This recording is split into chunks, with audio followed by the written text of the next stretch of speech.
Let's just say I'm a little relaxed. I've been very busy. We've been very busy. I can explain while using the cats as the backdrop, as the impartial aliens, the illegal aliens that invade our space, but that we somehow can relate to and we accept. How each one represents a personality. I don't have to explain the movie or the play Cats. I don't need to explain what we're seeing, the fixation, the fascination about cats. Don't need to talk about the mythologies or the stories or the mystical implications about what cats represent, whether through reincarnation or otherwise. Yes, I'm speaking quietly because I don't want to disturb the cats or the people, because there's an interesting new gathering today that we rarely see. All these cats make up an incredible dynamic, a United Nations here of showing what could happen if you just take out the voice. Take out the voice, take off the flag, take off all the things that would make you want to discriminate, that would make one possibly want to discriminate. This is the essence of the ultimate soul. The ultimate soul was a brainchild of today's ultimate solutions. Going back to 1995 when Microsoft Network opened up, was then the academic world of the internet, to social networking, which it wasn't called that then. It was just giving everyone access to information. Of course, it was mostly used for stuff that's now called the dark web. I know because I was one of the first security consultants for Microsoft Network back in 1995. I was there to try and plug the back doors, find the problems and fix them. I was hired by Wells Fargo, the security company then, specifically because a celebrity was being stalked. And the solutions were my first foray as a white hat hacker. And I was shocked by the response when I gave my results. And I'm not saying what I'm saying now to incriminate anyone, but all ties back, because here we are. If we can communicate with other beings, regardless of species, regardless of gender, or race, or politics, or language, or all the things we seem to now be able to almost take for granted, we can do in real time. This is my life's goal. My life's goal technologically since the 80s, professionally since the 90s, socially before and beyond that. It's been my life work to come to the point where we can learn how to communicate and teach anyone how to communicate, to give a voice to the voiceless. Sentience is what we didn't believe to be sentient. I say this because we're coming to the point of no return in many different things that we're doing. And where I've always promised to try to do as little harm as possible, I've really tried to do no harm. That doesn't mean that harm doesn't come or harm doesn't happen or harm isn't meant to be there for certain things, but liability, responsibility, culpability, all those things that we have to negotiate now in what became the end-user license agreement, where people learned how to legally take no responsibility for anything out of some impossible set of terms and conditions that nobody ever reads or understands but always agrees to, because the ego trap and the pleasure trap that drives a person to do what the Torah calls Na'aseh v'nishma, I will do and then I will hear, it only applies to an absolute truth. You can't trust anyone but God, whoever or whatever God is. This is a new kitten right here. This is very significant because that kitten I've never seen before, that one that just ran away. The dynamics here are so incredible and impossible to explain if not for watching these cats every single day and getting this Nat Geo live quality footage of exactly what's going on, because those three cats here, the first, second, and third, are all in a very new dynamic here. And they're all explaining how quite literally this organically spreads in an abundance mentality. Boker Tov. An abundance mentality. In order to just create healing through forgiveness, compassion, hope, and trust. We see as natural in the natural world even when it comes to predators. Even when it comes to natural apex predators, there are hunters by design. Now I see that blonde cat, shaggy cat, is limping. I don't know what happened, and that's beyond my ability to respond, which we learned from our master Sadhguru. Our responsibility is based on our ability to respond. I don't have the bandwidth, the capacity, the financial means to deal with every injury that every cat has, but I do have connections that I'm fostering with the city vet in order to know who to call when it's necessary. So I will call and let them know, and if they decide to respond, that's great. But this cat now, I realize, has got a damaged left front right paw. Another limpy, as you can see here, which is sad and terrible, but I will try to deal with that. So please take note and remind me, whoever sees this, if I don't remember to do so. When I say if I don't remember, how would you know? Well, it's because I report on all these things. It's possible by the time I call the city vet, I might not be present, but I don't know. So filming all the interactions here. So what I was going to say, why this is all significant is because, and what this has to do with free will and algorithms and all that, it's because we've been very careful. We've been very careful ever since we were at the Israeli Supreme Court 7 or 8 years ago. To be perfectly accurate, I'd have to check the records, but it's in the news, it was on TV. We shared it on Facebook what we could, because there were gag orders and other suppression of information, redaction, because the subject of the case is a child that has no voice, literally or figuratively a child that was abandoned because he wasn't perfect to the people that brought him into the world. And we had the holy task of trying to save and help this child, and save means different things. I came in late into the story, but at a critical point where we knew that it was a question of giving this child a voice. Then it was in the innovation of using tablets and technology and streaming technology to allow people to communicate better, the intuitiveness, the know how to ask the right question, idiot-proofing technologies to make it that people can find what they want literally intuitively. We developed tools for communication through icons and text-to-speech, things that are still impossible to understand 10, 11, 12 years ago, but things that I worked on my whole life for other purposes, the same concept, the same idea. And yes, I worked with special needs children and adults, many different issues of education on all levels. I was GEM certified. GEM standing for Government Education Military, meaning the kind of mission critical systems that can never go down, which led to my 5-9 certification, meaning to be able to develop systems that are 99.999% reliable, only allowed 15 minutes a year of downtime, which is the top service level agreement humanly possible at the time. Very few people were allowed to get that certification. I was one of the first. We developed that certification actually and proved it was possible. That was the beginning of the end, because in as much as we proved that there is no excuse for providing top-level service, it wasn't profitable.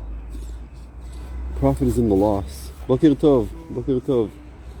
Profit is in loss and damage. Profit is in war. Profit isn't in building and producing, because theoretically there's a limit of how far you can go and still make money. When I learned that, I had to obviously change my direction and my focus. But I also realized where the problem was. It's the scarcity mentality. So I'm explaining this because when we got to the Supreme Court to try to help this child by his legal right and by our legal obligation to help him as foster parents in the foster parent system, and all the other social obligations that social services demand, there was a conflict due to a technicality, a glitch in the system of not knowing when to change parental status When do biological parents lose their status versus foster parents when someone is doing what's right for the child, but then there's parental right? When do you stop being a mother? When do you start being a mother or a father? It goes back to the biblical Solomon's trial. Solomon's trial, where you had to decide the fate of a baby that two mothers were arguing over. And the answer was, you can't break the system, so you split the child. And obviously that was metaphorical. That was meant to weed out the true mother, and then Solomon knew it to save the child.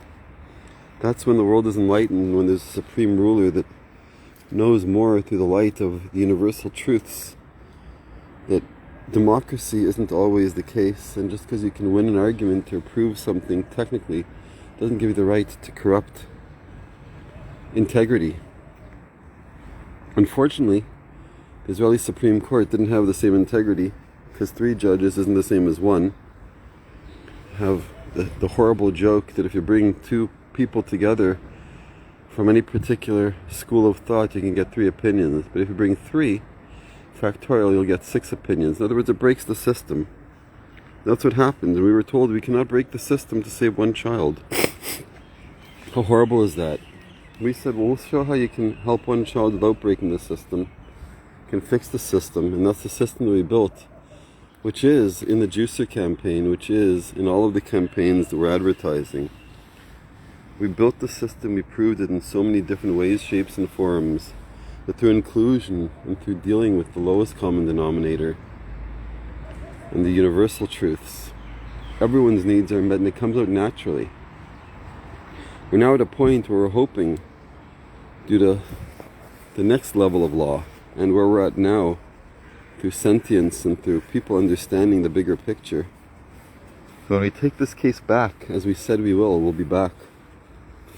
And we put together and presented a class action lawsuit against speciesism, which is basically the unifying key to bring everyone to demanding help when it can be applied, especially since we can offer it for free, as long as there's no government or other overlord to object. I'm using these terms because I'm at the same time trying to be objective, at the same time expressing very clearly what we're saying, because it's a point of truth. It's the point of truth where people have to make a choice whether you want to be part of the solution or part of the problem, and there is no us and them as far as which is a better solution or whose lives matter. All lives matter. There's one universal solution based on the platform that we shared that's open source and scalable and doesn't cost anyone anything.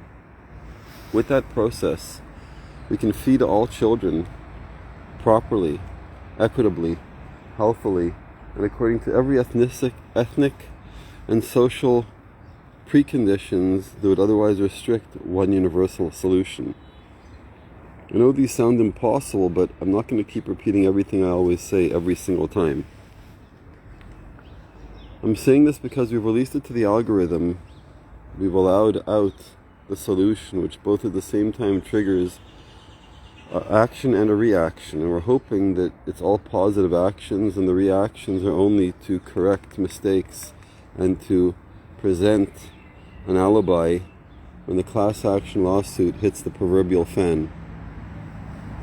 This is a moment of truth, where people in the past have had to pick issues. If and when you understand what we're talking about, if and when it's presented to you, which will be soon. It will be soon because we've taken a kaleidoscope of approaches to address the cultural mosaic of what makes humanity, dealing with the most basic human needs, but expressed in the creativity of life experience of the 100 billion different people that have ever been on this planet according to the count of 100 billion. Or the 10 billion or 8 billion people that are here now, supposedly according to the counts that count people that way. Because we realize that there's sentience everywhere. To say that these animals, these cats, as an example, but as a specific example in this controlled experiment, this controlled study that came out of a real need. It's not a question of how many beings deserve to live. The biblical, the idyllic, the vegan dream, the Venus Project, however you want to call it, It accommodates everyone and everything in the most holistic, permaculture, sustainable way, despite the perceived scarcity mentality in the world. These cats are new today. I've never seen either of them before that I can recognize, not long enough or close enough that I can actually identify them. There's another one over there that's getting ready for something. And then of course this, one of our mascots, that's as regular as he can be, to the point where it greets me at the door, walks me home, and then goes on with its day 23 hours a day. So part of the story, and I'm just putting it out there because it's for the algorithm, we're talking directly to and through Pegasus here. Pegasus is not our enemy, Pegasus is our tool. Pegasus is our friend, because if we have nothing to hide, then why would we be afraid of being heard? The Torah warns us or tells us that we have to come to a state of mind where we know that there's an eye that sees us, and everything that we're doing is being recorded, and the ear that hears us, and that all of our actions are known, and the cosmic, karmic calculation of good and evil, the singularity solution, the cloud, the universe knows.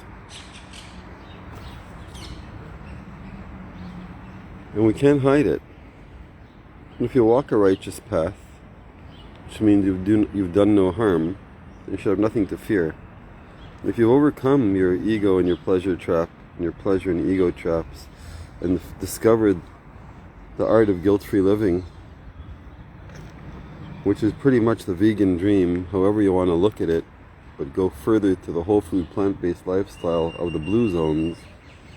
And anyone, anywhere can create a blue zone, because if the community in Dimona, who are probably the absolute most extreme minority on this planet, but they've shown that they can live the vegan dream in the most advanced and conflicted country under the most duress of conditions, with no status or rights but all of the obligations of society. If they could do it here, then you people can do it anywhere. And that is our code that we have shared. That is our algorithms we have open sourced. And because of that, we're launching a telethon. This telethon will be the time that you have your choice to exercise forgiveness, compassion, hope, and trust.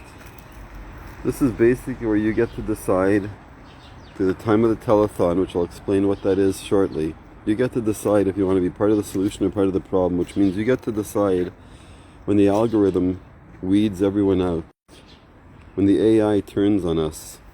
Do you want to be on the side that it defends, or do you want to be on the side that it exterminates or eradicates or isolates, or however you want to call what Corona proved that it can do? You want to take it to the next level.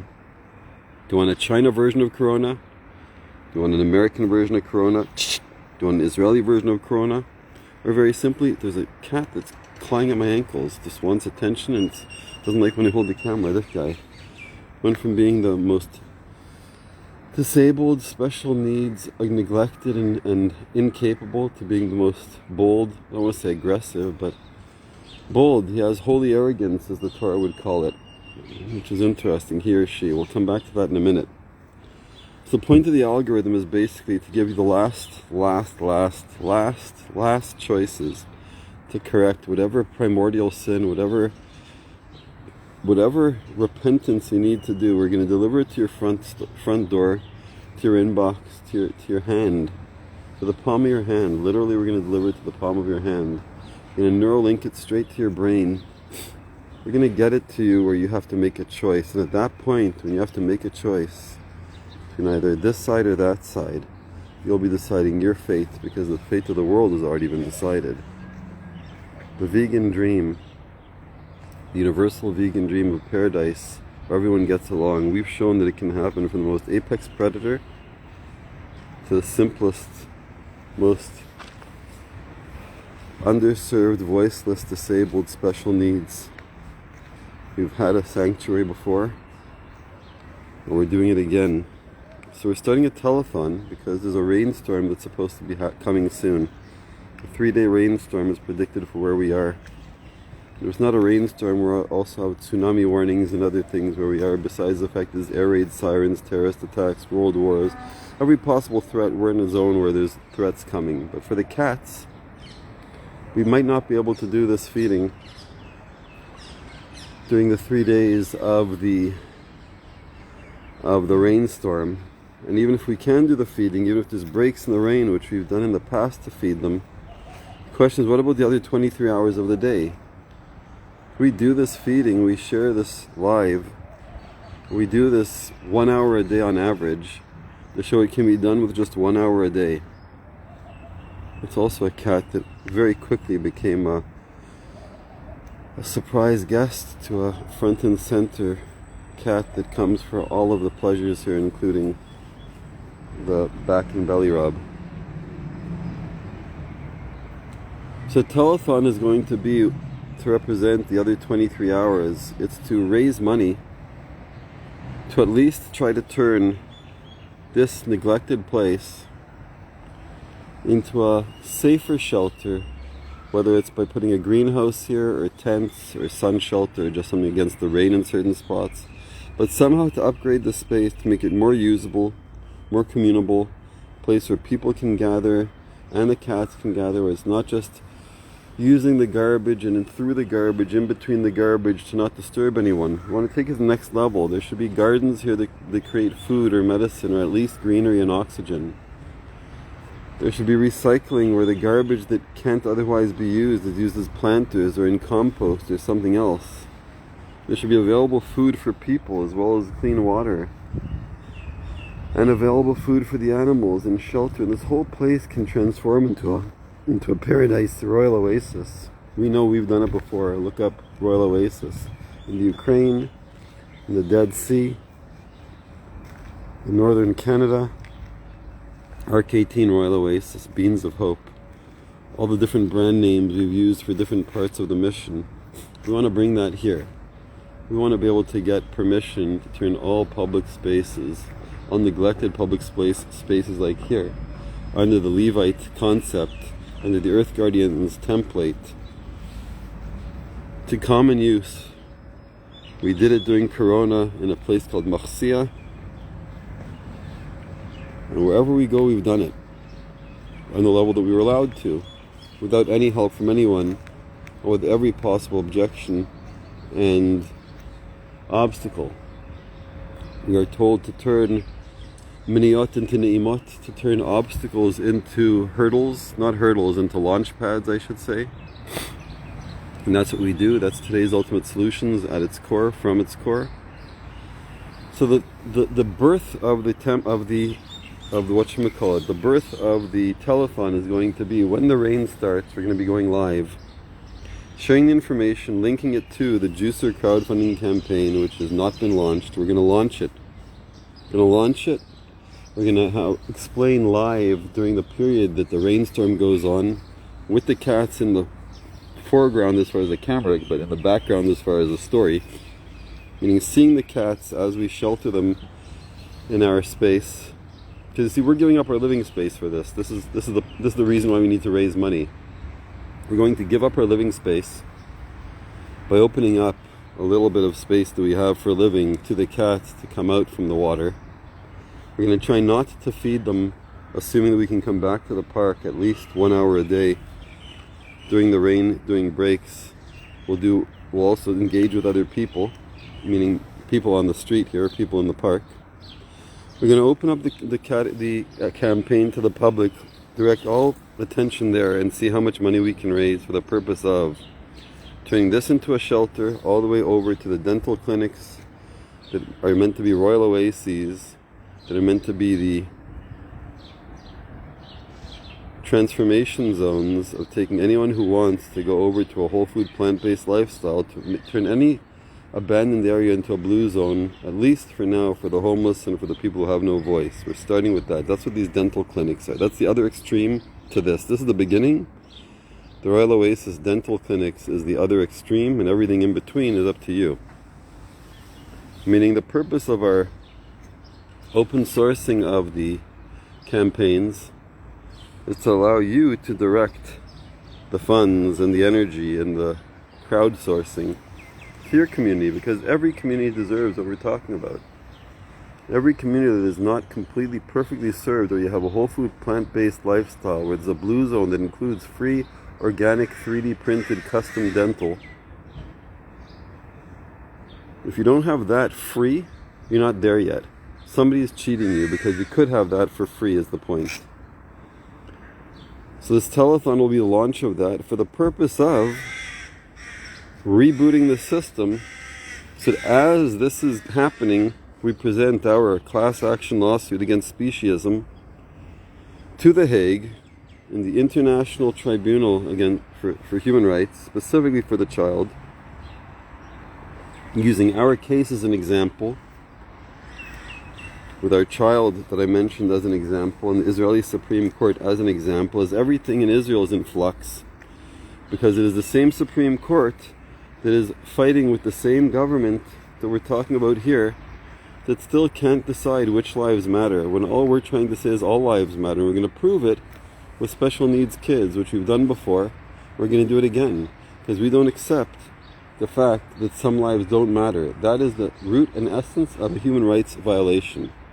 We have an international human rights lawyer who's studied the case inside and out for the last several years, and he's our associate in PCRMI, People's Committee for Responsible Management in Israel and internationally, who's leaving the United States alone for now. Because the United States is where all these lawsuits are going to happen when it comes to the money, if push comes to shove. Because see, the push is waking everyone up, giving this last push, which is the telethon, and pushing a little harder with the campaign, and pushing even a little bit harder with the threat. This is basically, the whole world gets to decide on which side of the blacklist, whose blacklist do you want to be on, and which side of it do you want to be on. Yes, using a blacklist again. Every moment that I say something else, it's cranking the focus and the free will meter a little bit to the point of no return. If you don't understand yet, well, there's still hope. The hope is stay tuned for when we do the telethon, and then you can always just show your compassion there. You can reach out and ask if you're not sure, because the moment of truth is coming. The end is nigh. The end of this, and getting ready for the next phase. There's no way the world can continue this way for whatever threat we're talking about. But the proof is that in this most neglected area next to the Gaza Strip, where we would get woken by air raid sirens besides other things, because of rockets, besides other things, and where people are starving, in the park here there's abundance. And there's food out in the open that all these cats that represent all the things they do from all the communities come to. They feel safe to leave it behind and go and come. They feel safe to eat it in public, even if they're tiny kittens and if they come from other communities. They feel safe to go and come. Some of them prefer to do it in the safety of a special private nook in the wall. And others prefer it in the wide open. The solution for food is not a solution. This should be part of a compost bin. The solution for garbage that people throw around is only a solution when it's repurposed, like we do. We try to show by example. By using stuff that can't otherwise be discarded or recycled, reusing it for a common purpose. All of these empty spaces in this fence and this wall could be used for planters. This whole area can be transformed, and we have a plan to do that, but only with harmonious participation when we lobby the permission to convert the green space. Or I should say the not green space into green space. This cat, which is also a very strange latecomer when it comes to the affection game, comes to rub by my legs, but rarely comes for petting.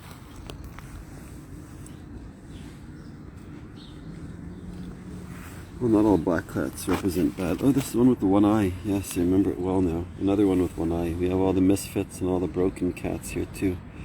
This is a tuxedo cat with one eye that comes for help. This is a more diverse cat with one eye that comes for its attention. Hello, baby. Who do you represent? Do you want to speak to the camera? Hello. Do you want to speak to the camera? I'm sorry, I didn't mean to scare you. You're a little blind and distracted. I'm so sorry. I don't want to speak to the camera, but I think their nonverbal communication is worth as much as any verbal communication. It's just remarkable. It's absolutely remarkable, these cats and their interaction and what they say and what they don't say and how they say what they say and don't say. And this one too, one of the most ferocious psycho kitties here. It's FOMO. So aggressive, but he's learning to get along. Comes for attention, but still will go hysterically panic from pile to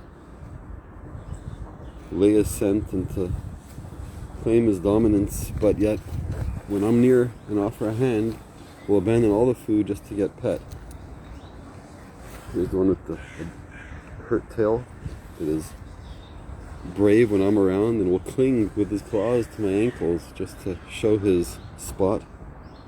That new kitten, when I say new kitten meaning new to the game, not the orange one, that was one of the first. This one is new to the attention game. And this is the next generation. Obviously we're talking here about cats, and for some people that's beautiful, other people don't care, but I'm also talking about the children of the next generation for everyone in the world. If we're not treating our children properly now, how do we expect them not to be criminals or otherwise useless or counterproductive for the next generation? And if they are productive, we don't change our thinking. How do we expect not to consider them criminals when they do things like Greta Thunberg that's just teaching us what we're doing wrong and she gets thrown in jail? I think Al Gore, who has no power anymore, at least not political power, to almost have an apoplexy, to bring it to people's attentions in the United States, because it was not happening there. With a Western accent, it doesn't affect, it's not real people, it's you people, not us people. All that being said, I've spoken more than I wanted to, but this is for the algorithm, not for you. Hope you enjoyed the videos of the cats. Infinite love and gratitude as well that you have come, and welcome to the 9th day.